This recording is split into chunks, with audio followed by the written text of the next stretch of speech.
Okay, question 15 is we have a circle and it's been divided into 5 sectors.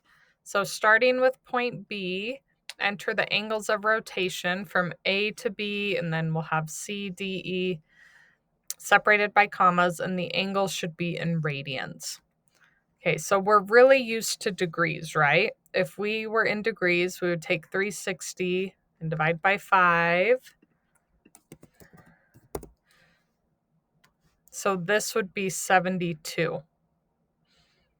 And then the next one, so I'm doing this in degrees so you can kind of relate. And then this would be 144. And then this one would be, and we would just keep adding 72 until we got all the way back to 360. So it's asking us to do that in radians. So do you remember all the way around in radians? It's 2 pi all the way around the circle. So we're going to do the same thing. We're going to take 2 pi divided by 5. That's this angle to be.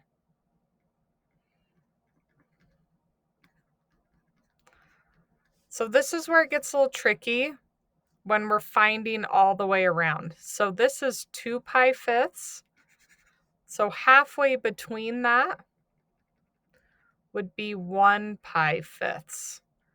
And once we know the 1 and the 2, we can just count around the circle. So 1 pi fifths, 2 pi fifths,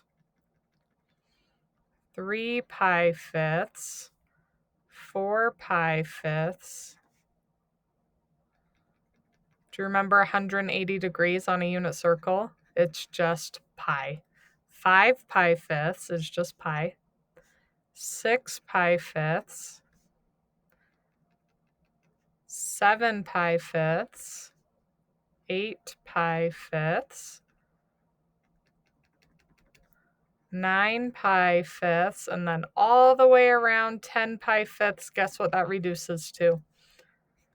2 pi. We went all the way around. So another way to do that would be to calculate all the degrees and then convert them to radians. But if you can count your way around the unit circle, you got it. So it says starting with point B, so that's 2 pi fifths. And then to point C, remember it was doubled. It was 4 pi fifths. And then D was 6 pi fifths. Do you see the pattern? 8 pi fifths. So we were adding 2 fifths every time around.